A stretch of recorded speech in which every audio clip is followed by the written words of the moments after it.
Update for you on a story we first brought you a few weeks ago, a pretty incredible story. Well, the victim in a violent domestic abuse case, only identified in the following report by her first name, Jenny, was being held down, beaten and suffocated by her boyfriend at the time in their Lebanon home. Well, Jenny's life may have very well been saved that night by an unlikely hero, a telemarketer. And tonight, the dramatic story of that local woman reunited with that telemarketer. Corey Marshall reports.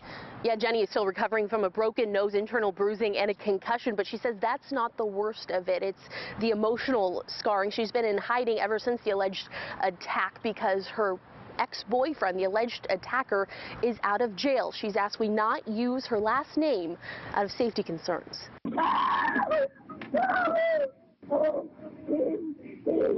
You're only hearing a few seconds of what Jenny says was a 2-hour-long real-life nightmare.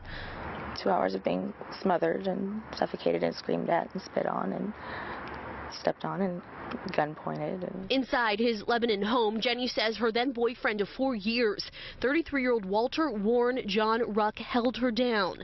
At the time, I didn't feel like there was anybody there, and it was horrifying. But she wasn't alone. Unbeknownst to her, she had pocket-dialed Las Vegas-based telemarketer Camille McElroy. McElroy had called Jenny earlier that day. Jenny thinks her phone dialed out when she was pushing her cell phone up her sleeve so Ruck couldn't take it away again. Of course, she has another theory, too. I do. I think that it had to have been a divine intervention because I wasn't getting out, not without help. McElroy listened in, feeling the pain 900 miles away with each blow.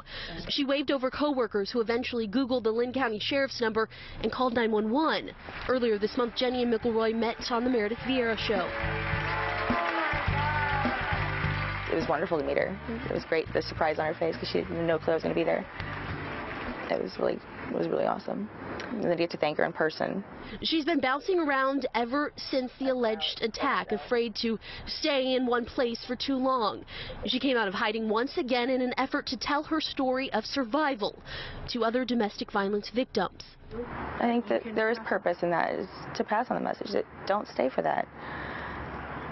I'm hoping that at least one woman out there listens. You don't have to stay. It doesn't get better. It's not going to change. With renewed purpose, Jenny is convinced that had McElroy not answered the call, she wouldn't be around to spread the message.